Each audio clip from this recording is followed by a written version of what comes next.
언급이 있다가 교만한 이스라엘을 벌하시겠다는 하나님의 말씀이 있고 하나님께서 그 벌을 여러 차례에 걸쳐서 말하고 있죠. 국가가 망하고 지도자가 사라지고 또 종교적으로 도덕적으로 다 망하는 그런 상황을 말합니다. 그럼에도 불구하고 여전히 하나님의 진노의 손길은 심판의 손은 여전히 펴져 있다 하는 것이 10장 4절까지 이야기했습니다. 근데 10장 4절 마지막에 보면 포로된 자 아래에서 구풀이며 죽임당한 자 아래에서 엎드러질 따름이라고 했거든요. 그러니까 포로 아래에서 꼬꾸라진다 이 말이에요. 너희들은 포로들 아래에서 꼬꾸라질 것이고 또 죽임당한 자들, 전사한 그 사람들 그 속에서 엎드러질 뿐이다. 그렇게 했으니까 이 심판은 앞으로 무시무시한 전쟁을 통해서 오겠다는 그런 하나님의 말씀입니다. 그렇게 이스라엘에 대한 심판의 이 얘기를 하시다가 이제 아수르에 대한 심판을 얘기하고 있습니다. 아수르는 하나님께서 이스라엘을 심판하시는 도구로 사용하죠. 그죠? 북이스라엘 멸망시키고 남유다에는 어떻게 합니까? 남유다에 쳐들어와서 남유다가 목에까지 물이 잠길 정도로 아시리아가 쳐들어온다는 그런 얘기 있잖아요. 그런데 그 아수르에 대해서도 하나님께서는 심판을 말씀하십니다. 그러니까 하나님은 당신의 도구로 그 아시리아는 나중에 바벨론을 사용하시지만 그렇다 하더라도 그들의 죄는 그들의 죄대로 여전히 벌하시겠다고 하는 하나님의 말씀을 보게 됩니다. 그래서 우리가 누구든지 하나님의 도구로 사용된다고 해서 그것이 그들이 행하는 악한 행동을 정당화시키는 것은 아니라는 것입니다. 5절 보면 아수르 사람은 화 있을진저 그는 내 진노의 막대기여 그 손에 몽둥이는 내 분노라 그랬거든요. 그러니까 아수르가 누구냐면 하나님께서 이스라엘을 심판하시는 이제 심판의 도구로 사용했다고 그러죠.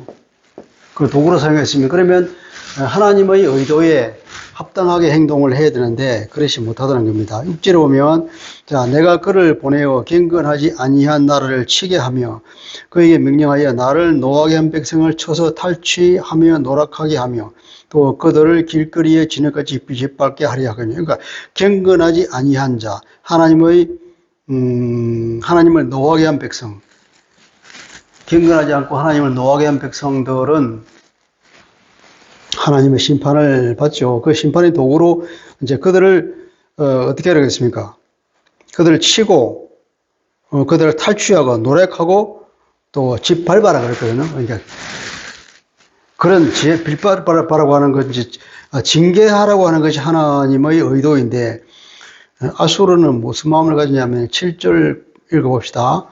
그의 뜻은 이같이 아니하며 그의 마음의 생각도 이같이 아니하고 다만 그 마음은 허다한 나라를 파괴하고 멸절하려 한다. 파괴와 멸절.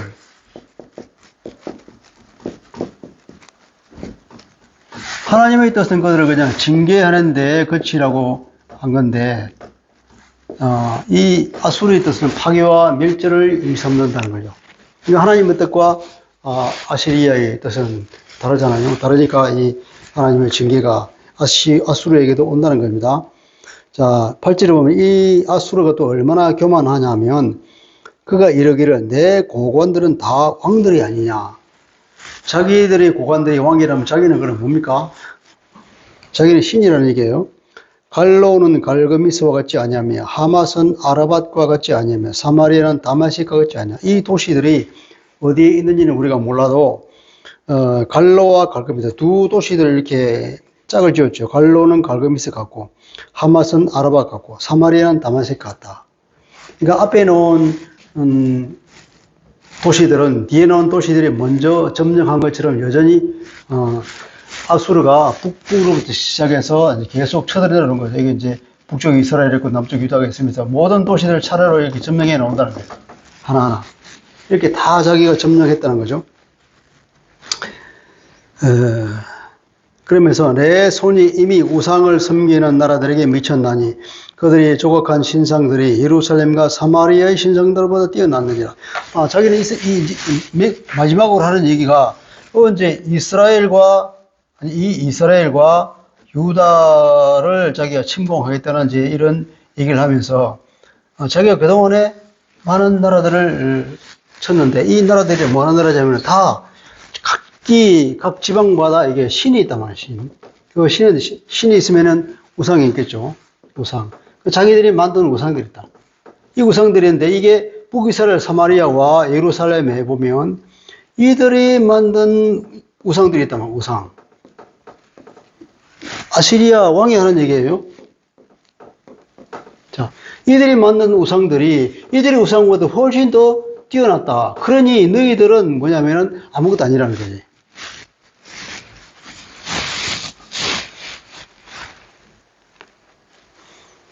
이미 우상을 섬기는 나라들에게 미쳤다.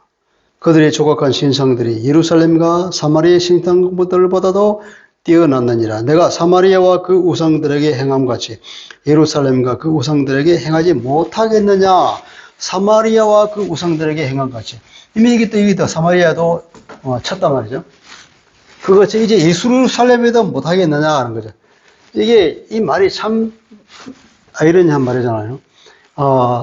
이스라엘은 북이스라엘이든 남유다든 하나님을 섬기는 백성이잖아요. 그럼 이 사람들은 이 우상을 섬긴다고 말할 수 있습니까? 없잖아요.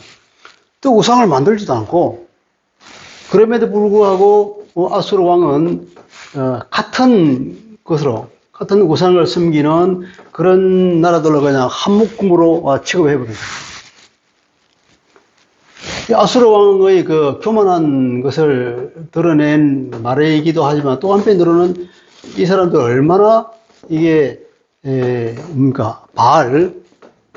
바알과 아세라 상을 많이 씌우고 깎고 만들었으면 이 사람이 볼 때는 이 나라들이나 다 우상 섬기는 다 마찬가지네. 근데 도매금으로 그냥 한목에 넘겨가고 뭐 별것 아니라는 거 할 정도가 됐느냐 하는 거죠. 오늘 우리는 그렇게 돌아봐야 되죠. 나는 그리스도인이라고 말하는데, 그러면, 비그리스도인이 나를 볼 때에 과연 나는 이 비그리스도인과는 뭔가 다른 그런 사람으로 비칠까? 아니면 나도 마찬가지로 이 믿지 않는 사람들과 다 똑같은 사람으로 취급받고 너나 내나 뭐 그렇게 취급받을까요?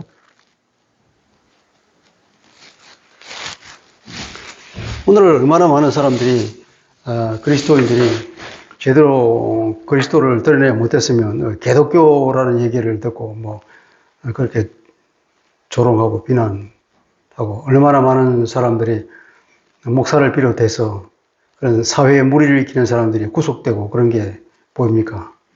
그런 것들을 우리는 세상들을 볼 때 뭐 그리스도인이나 비그리스도인이나 뭐 다 그거네 뭐 별반 다를 것도 없고, 뭐, 차이가 나는 게 뭐냐, 다 같이 우상 섬기고, 정치로 가고, 그렇게 도매끌어 넘어간다면 얼마나 억울한 일이냐, 그죠. 그때나 지금이나 상황이 구약 시절이나 이 신약 시절에 와서 그리스도인 우리는 훨씬 더 유리한 지위에 있는 우리가 이때와 별반 다르지 않다면 아수르 왕이 이렇게 얘기했듯이 오늘날 비그리스도인들이 그리스도인을 보고 뭐 내나 뭐 이렇게 얘기한다면 혹은 그리스도인이나 뭐 절에 다니는 사람들이나 혹은 무슬림들이나 그냥 신을 섬기는 것이 우상을 섬기는 것과 같다 한다면 이건 정말 우리가 얼마나 부끄러운 일이냐 그죠. 이 지점에서 우리는 가슴에 손을 얹고 우리의 행동을 돌아보면서 우리에게 버릴 것들을 과감하게 버려야 할 것입니다. 자, 그리고 그렇게 아수르 왕이 이제 교만하게 말합니다. 12절 보면 그러므로 그렇게 교만하니까 하나님께서 아수르를 벌하겠다는 거예요. 그러므로 주께서 주의 일을 시온 삼가 예루살렘에 다 행하신 후에 이게 무슨 말일까요? 주의 일을 다 행하신 후에 주께서 이스라엘을 징계하는 일을 다 끝낸 뒤에, 이들을 심판하는 일을 다 끝낸 뒤에, 그 다음에 뭘 한다고요? 아수르 왕의 완악한 마음의 열매와 높은 눈의 자랑을 벌하시리라. 그 정도지 않겠다는 겁니다. 13절 그의 말에 나는 내 손의 힘과 내 지혜로 이 일을 행하였나니 나는 총명한 자라 열국의 경계선을 걷어치웠고 그들의 재물을 약탈하였고 용감한 자처럼 위에 거주하는 자들을 낮추었고 내 손으로 열국의 재물을 얻은 것은 새의 보금자를 얻은 것 같고 온 세계를 얻은 것은 내버린 알을 주음 같아서 그렇게 탈취하고 들어가서 쳐부수고 밟고 뭉개고 그렇게 다 하더라도 뭐라 그랬습니까? 날개를 치거나 입을 벌리거나 쥐저기는 것이 하나도 없다. 아무도 어떤 나라도 나에게 찍 소리도 하지 못하겠다 이 말이죠. 교만이 거기에 달합니다. 그렇게 주께서 하신 말씀이십니다. 15절 도끼가 어찌 찍는 자에게 스스로 자랑하겠고 톱이 어찌 키우는 자에게 스스로 큰지하겠느냐. 이는 막대기가 자기를 드는 자를 움직이려 하며 몽둥이가 나무 아닌 사람을 들려 하는 것 같으네. 꼬리가 몸통을 흔들려고 하는 거라고 그러죠. 그러므로 주 만군의 여호와께서 살찐 자를 파리하게 하시며 그의 영화 아래에 불이 붙는 것 같이 맹렬히 타게 하실 것이요 이스라엘의 빛은 불이 되고 그의 거룩하신 일은 불꽃이 되실 것이라. 하루 사이에 그 가시와 진레가 소멸되고 그 숲과 기름진 밭의 영광이 전부 소멸되리니 병자가 점점 새어가야 간 것들지요 그의 숲에 남은 나무가 수가 희소하여 아이라도 능히 기소하시리라. 다 망해버리고 사람이 거의 세기가 한 명, 두 명이 쉴 정도로까지 줄어들고 그렇게 완전히 부숴버리겠다는 하나님의 경고입니다. 아무리 하나님께서 하나님의 도구로 사용되는데 그거 자체가 자기들의 악행을 절대로 정당화하는 것은 아니다 하는 거예요. 자기의 죄악에 대해서는 하나님께서는 분명히 문책을 하신다, 찾아가신다. 왜냐하면 하나님은 공의로우신 분이에요. 공의로워. 어떤 것이든지 항상 의롭고 공평하신 분이기 때문에 이 죄악을 통해서 남에게 피해를 주는 사람, 피해를 주면 이게 이 피해를 주는 사람을 가만히 둔다 그러면은 공평한 것이 아니잖아요, 그죠? 이 피해자가 얼마나 억울하겠습니까? 분명히 보상을 해주고 사과하고 이렇게 해야죠. 이것을 하는 분이 그것이 공의라는 거죠. 하나님의 공의는 그래서 이 하나님의 공의는 다른 말로 하면은 심판이에요, 심판. 잘못에 대한 악에 대한 심판. 이 심판이 없이는 공의가 있을 수가 없는 거죠. 그러니까 하나님의 공의가 이루어지려면은 잘못된 것에 대한 심판이 반드시 필요하단 거예요. 그래서 심판은 심판을 당하는 악인에게는 심판이지만 이 악인에 의해서 죄악을 당한 이 피해자에게는 피해자죠. 피해자에게는 이건 뭐냐면 심판이 아니라 이건 구원이라고 구원. 그러니까 이 심판과 구원은 동전의 양면이다. 심판이 없이 구원을 받을 수 없는 것이고 구원은 반드시 심판을 통과해야 된다는 것입니다.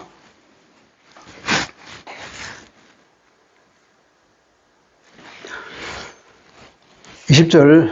자, 그러면서 이제 뭐냐면은 그날에 이스라엘의 남은 자와 야곱 족속의 피난한 자들이 다시는 자기를 친자를 의지하지 아니하고 이스라엘을 거룩하신 이 여호와를 진실하게 의지하리라. 그러니까 이게 심판이 있을 때에 심판은 물론 이제 이스라엘에 대한 심판이죠. 이스라엘에 대한 이제 심판이 있고 난 뒤에는 뭐냐면은 이 사람들 회개가 있단 말이에요. 회개하면서 돌아오는 일이 있을 거예요. 그날에 이스라엘의 남은 자, 자, 드디어 남은 자 얘기 나옵니다. 남은 자.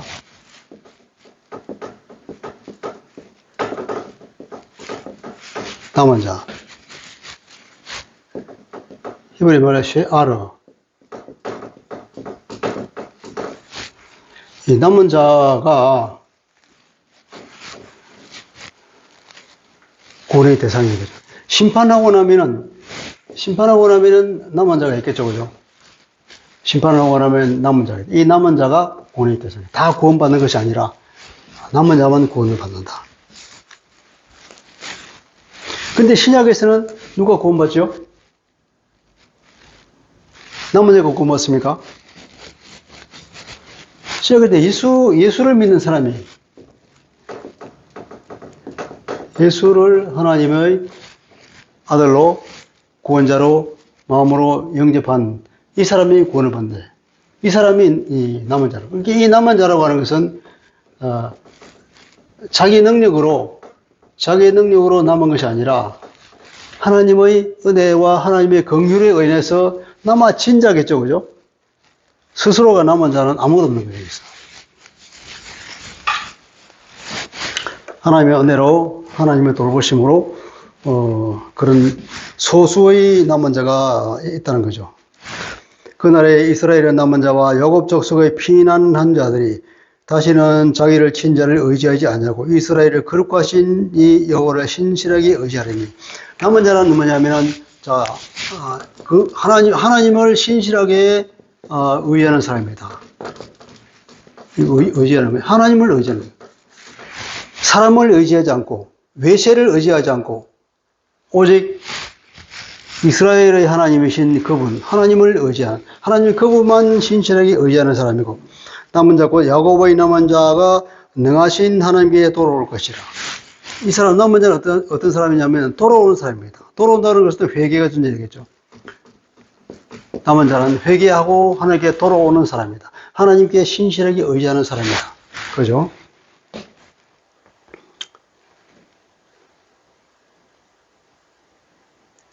이스라엘이여 내 백성이 바닷물에 같을지라도 남은 자만 돌아오니 넘치는 공의로 파멸이 작정되었습니다.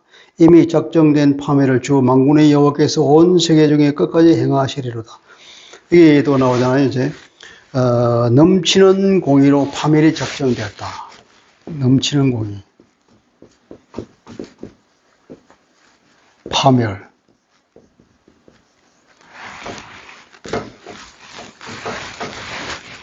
파멸은 심판이죠, 그죠? 이 심판인데, 이 심판이 없이 공의가 안 되잖아. 이 심판이라고 해서 곧 공의를 공의가 실현이지, 공의를 실현하는 하나님의 방식이 심판이고 파멸은 왜냐면 넘치는 공의야. 하나님이 그 공의가 넘치게 하자면 파멸이 필연적이다. 심판이 반드시 필요하다는 거죠.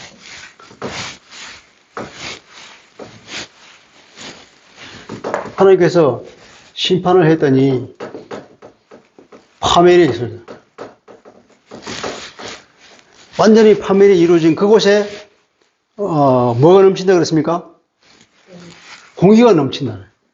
바다 같은 공의가 넘친다. 이 완전히 파멸이 이루어진 그곳에 하나님의 공의만 넘치는 그것은 결국 심판의 결과 이렇게 됩니다. 이것이 뭐냐면 이스라엘에게는 구원이라는 구원. 이거 남은 자에게는 이것이 구원이라는 거예요. 심판과 구원은 동전의 양면이기 때문에 이스라엘에 대한 심판, 그리고 교만한 아수르에 대한 심판, 그 심판의 결과 뭐냐면 하나님의 공의가 넘쳐날 것이고 거기에 남은 소수가 하나님의 구원을 받아서 새로운 삶이 펼쳐진다는 얘기입니다. 그래서 항상 이사야는 심판과 구원을 계속 나란히 말하고 있는 이유는 뭐냐면 심판 없이는 구원이 없어. 구원하기 위해서 반드시 심판을 필요해. 이스라엘도 때가 너무나 많기 때문에 양잿물을 부어서라도 그 때를 뽑아내야만이 이렇게 다시 옛날처럼 깨끗하죠. 그래서 계속 그 양잿물을 붓는 얘기. 그 얘기가 심판이고, 하나님께서는 그 이스라엘을 너무 사랑하시기 때문에 그 때를 반드시 뽑아내야 된다. 뽑아내겠다는 하나님의 의지. 그것이 심판이고, 그들에 대한 하나님의 사랑이고, 반드시 구원하겠다고 하나님의 얘기가 구석구석 계속 이게 교차적으로 나오는 이유는 그게 있습니다. 보면, 선지서는 모두가 그래요. 선지서는 선지자를 하나님께 보내셔가지고 그 사회에 넘치는 악과 잘못된 하나님의 말씀이 없는 무너진 그 현장에 선지자를 보내서 너 하나님 말씀대로 안 사냐? 그러면 혼나? 완전히 밟아 뭉개버릴 거야? 박살이 날 거야? 흔적 사라지게 만들 거야? 그렇게 만들 거야? 그렇게 하는 이유는 뭐냐? 아니, 이웃집 아들이, 이웃집 애가 잘하든 못하든 범죄를 하든 말든, 내 자식이 아닌데 무슨 간섭을 해요? 놔두지.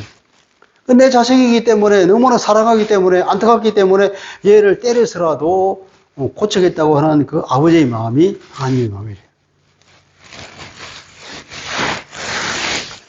그것이 선지자를 보내서 그렇게 혼난다고 하는 얘기를 해주고, 그럼에도 불구하고 그러고 난 뒤에 나는 너를 온전히 회복해서 옛날의 그 영광을 다시 보여주겠다. 옛날의 영원한 선지서에 늘 이제 다윗의 영광을 말하고요. 다윗 왕국 시대의 그 영광을 다시 회복시켜 주겠다는 그런 약속을 하나님께서 늘 해주시는 것을 보게 됩니다. 자, 24절에 이게 재밌는 얘기는 이 회복이라고 하는 것은 결국은 언제 회복되느냐 하면 하나님께서 보내실 메시아가 오셨을 때에 이루어지겠다는 것을 간접적으로 말하고 있는 것이 전능하신 하나님께로 돌아온다는 거예요. 이게 전능하신 하나님이라고 하는데 이것은 우리가 앞에 9장에서 봤을 때 한 아이가 있죠. 한 아이가 우리에게 태어났다는 게 있잖아요. 메시아, 그죠? 이게 보면 그 이름을 말할 때에 전능하신 하나님이라는 거죠. 전능하신 하나님. 거기서 나올 때 이 메시아의 이름 중 하나가 전능하신 하나님인데, 이게 뭐냐면, 엘 기포르라. 엘은 하나님이고, 기포르는 힘센, 이게 전능한, 이게 전능하신 하나님입니다. 이 메시아의 이름 중 하나가 전능하신 하나님입니다. 이 똑같이 전능하신 하나님께 돌아오고, 이 기포르, 엘 기포르에게 돌아올 것이다 하는 것이 21절 말씀이고, 또 보면 21절에 말하는 남은 자 곧 야곱의 남은 자가 전능하신 하나님께 돌아올 것이다. 이걸 줄이면 남은 자가 돌아올 것이다 이렇게 줄일 수 있겠죠, 문장을. 원문은 남은 자가 돌아올 것이다가 문제는 아니에요. 남은 자가 돌아올 것이다. 어떤 남은 자냐면 이 야곱의 남은 자가 전능하신 하나님께로. 남은 자가 돌아온다고 하는 게 이사야 아들 중 이름이 있죠. 아들 중 하나가 이름이 뭐죠?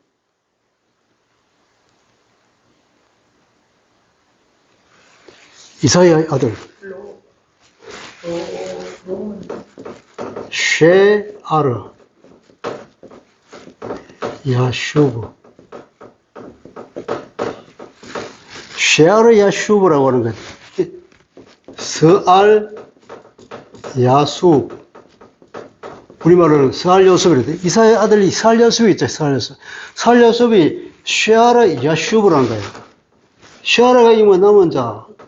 이거 렘넌트가 돌아올 것이다. 리턴.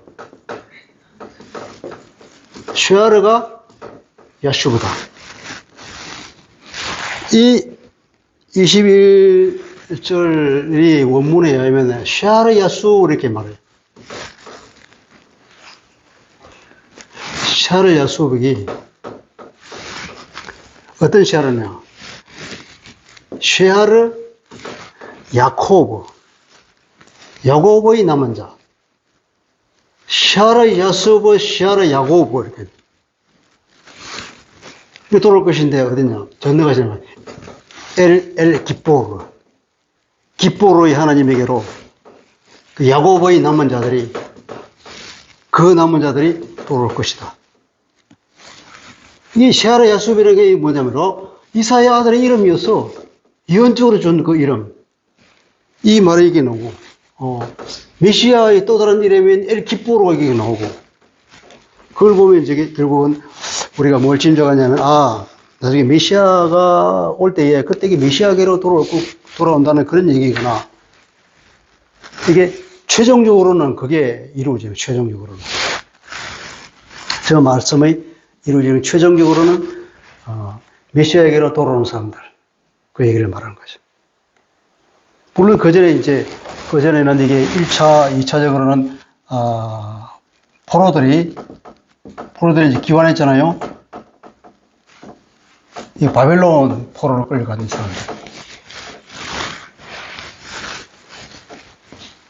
고레스 왕의 명령에 의해서 돌아온 그것으로 1차 이루어졌지만, 궁극적으로는 메시아가 오실 때에 다 이루어진다는 겁니다. 24절 그러므로 주 만군의 여호와께서 이르시되 시온에 거주하는 내 백성들아 아수르가 애굽이 한 것처럼 막대기로 너를 때리며 몽둥이로 들어 너를 칠지라도 그를 두려워하지 말아라. 자 보면 이제는 하나님께서 이스라엘을 격려해 줍니다. 무슨 격려냐면 네가 지금 하나님의 심판을 받고 있어. 하나님의 심판의 막대기가 누구죠? 아수르가 막대기잖아. 아수르가 너를 때리더라도 어떻게 옛날에 애굽이 너를 때렸던 것처럼 그렇게 때리더라도 그를 두려워하지 마라. 옛날에 애굽이 너를 때렸을 때도 내가 전능하신 하나님께서 너를 불쌍히 여겨서 출애굽의 기적을 이루어 주었듯이 새로운 출애굽을 이루어 줄 것이다. 제2의 출애굽을 이루겠다. 제2의 출애굽이 뭐냐면 이게 바빌론 포로로부터 이제 포로 기환인 거죠.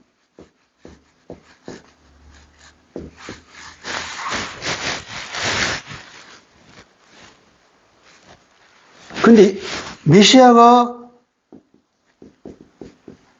이 땅에 태어났을 때 태어나서 애굽으로 피신 갔어요.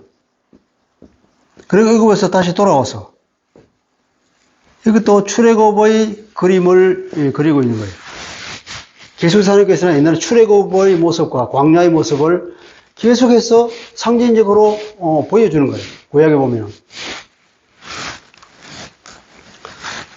그러니까 하나님께서 이스라엘에게 이루어졌던 그런 여러 가지 사건들이 그냥 우연히 이루어진 것이 아니라 하나님께서 고심한 어떤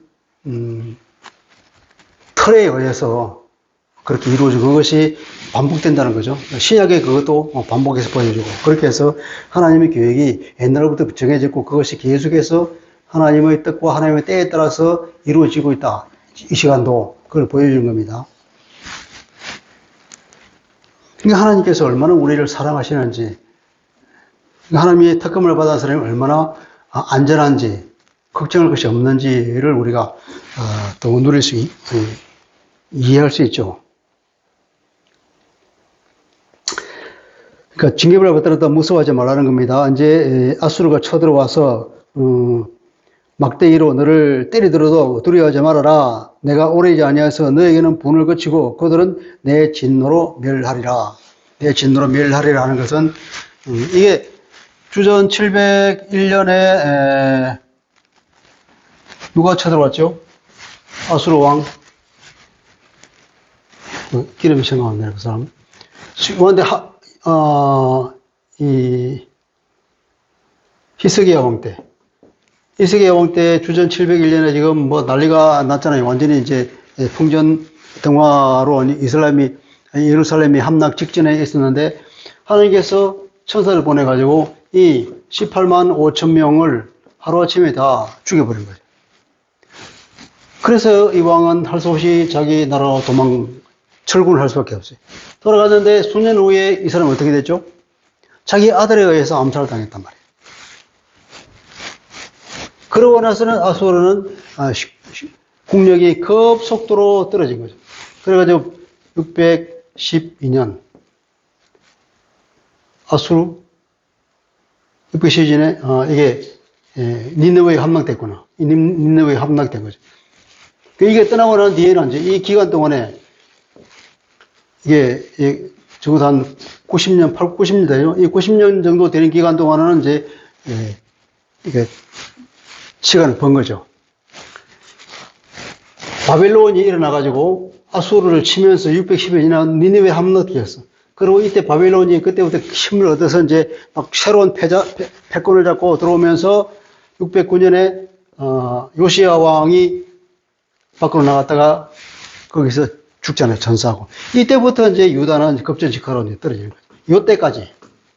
요때까지는 여기 701년부터 여기 하나님께서 아수르를 쳐서 물리치고 난 뒤에 요 기간 동안에는 그들에게 시간이 버려야죠.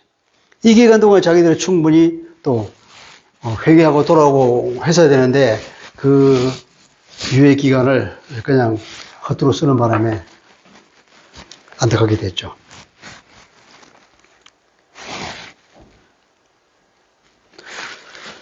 (26절에) 만군의 여호와께서 채찍을 들어 그를 치시고 치신다 그러죠. 오랫바위에서 미디안을 쳐 죽인 것 같이, 오랫바위에서 미디안을 쳐 죽인 사람 누구죠? 아니,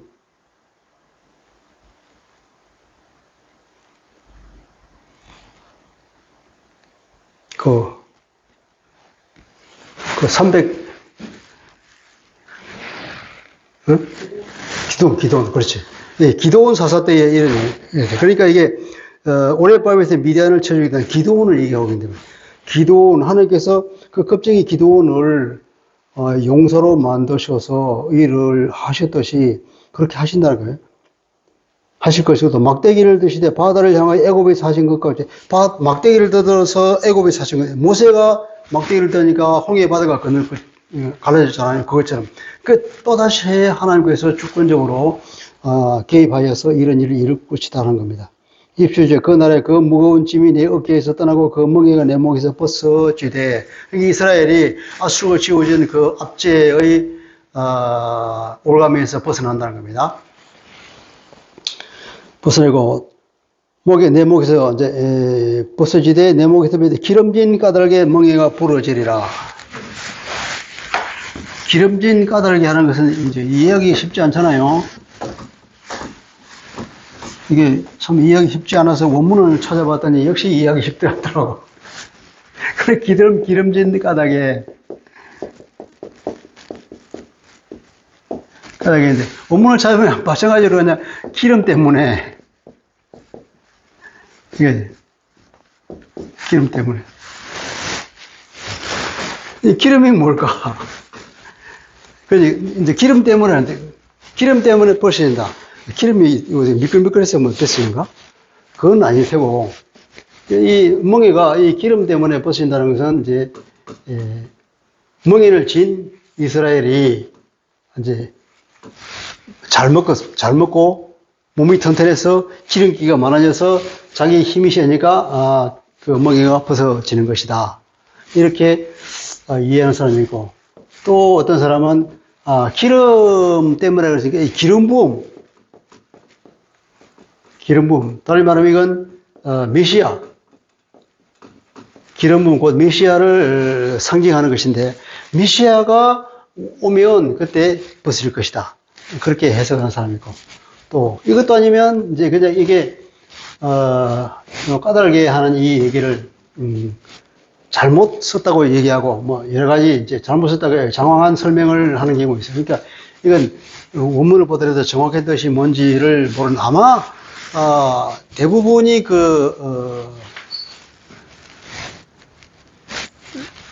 예언을 보면, 하나님께서 그 예언자에게 어떤 환상을 보여준다든지, 그렇기 때문에, 특별히 이사야는 하나님께서 본 그림이거든요, 그림. 이사야는 환상을 내가 들었다고 말하지 않고 보았다고 말한단 말이에요.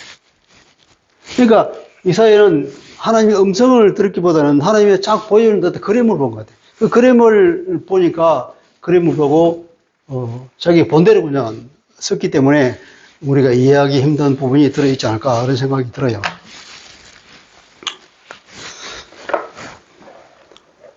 어쨌든 하나님께서는 이스라엘 구출해 줄 거라고 그럽니다. 그러면서 이제 28절부터 32절까지는 이게 무슨 말이냐면 이 아수르가 얼마나 맹렬하게 쳐들어오는가에 대한 그림을 말하고 있습니다. 이 아수르를 하나님께서 벌하신다 그랬죠. 중국적으로는 벌하시지만 그러나 아수르를 통한 이스라엘에 대한 징계는 여전히 살아있는 거죠. 그랬기 때문에 이스라엘에게 남은 자는 반드시 돌아올 거다. 내가 구원해 주겠다. 그렇지만 그래서 너게 징계를 받는다 하더라도 아수르의 침략을 받더라도 너무 두려워하지 말아라. 그러면서 이제 그 아수르가 어떻게 올 것이냐? 맹렬하게 올 거다는 거죠. 28절에 보면 그가 아야스에 이르러 미그론을 지나 믹마스에서 그 장비를 두고 쳐들어가서 여기서 이제 장비를 둔다고 해서 여기다가 병참 기지로 삼고 이 말이겠죠. 산을 넘어 게바에서 유숙하고 라마는 떨고 사울의 기바는 도망치도다. 그렇게 파죽지시로 쳐들어오니까 거기에 있는 모든 사람들은 다 도망간다는 거죠. 라마는 부들부들 떨고 기바는 그냥 도망가 버리고 딸 갈리마 큰 소리를 외쳐봐라. 라이사야 자세히 들을지어다. 가련하다 너 안아두시오. 큰 소리를 외칠지어다. 뭐라고 외칠까요? 하나님 도와주세요. 이렇게 외치라는 거예요. 자세히 들을지어다. 뭔 말 들을까? 선지자의 말을 자세히 들으라는 말이에요. 어쨌든 그렇게 가니까 아시리아가 공격이 들어온 거 다 도망가 버리고 아무도 대항할 사람이 없다는 겁니다. 30절에 만면하는 피난하며 게빔 주민은 도망하도다. 아직 그 날에 그가 노베에서 쉬고 딸 시온 산 곧 예루살렘 산을 향하여 그 손을 흔들리로다. 노비 어디 있죠? 높. 우리가 예루살렘 갔을 때 그때 예루살렘 대학교가 있었는데 그 가이드가 얘기가 그 대학교가 있는 그 지역이 옛날에 높당이다 그랬잖아요. 그러니까 높이라는 것은 예루살렘을 빤히 내려다볼 수 있는 바로 옆이라는 거죠. 그러니까 이 이스라엘 군대가 높에 와서 예루살렘을 바라보면서 그 당시에 손을 흔든다고 하는 그 표현, 관용적 표현 아마 손을 흔들든지 주먹을 쥐어서 이렇게 한다든지 모르지만 너는 내 거야. 이미 너는 졌어. 하는 그런 침략자들의 표현이라고 그러더라고요. 여기에서 이제 예루살렘에 해가 그 손을 흔든다 그러는 것은 거기에서 벌써 승리를 선언하는 거라고 이렇게 볼 수 있죠. 33절 역전이 됩니다. 보라 주 만군의 여호와께서 혁격한 위력으로 그 가지를 꺾으시니 그 장대한 자가 지킬 것이요. 그 장대한 자가 지킬 것이요 하는 것은 그때 맹렬하게 쳐들어왔다가 히스기야 왕 때 돌아가서 죽은 사람이 그 산헤립 왕이죠. 산헤립. 그 산헤립을 이 장대한 자가 지킬 것이라는 것은 산헤립 왕을 상징하는 것으로 볼 수 있겠습니다.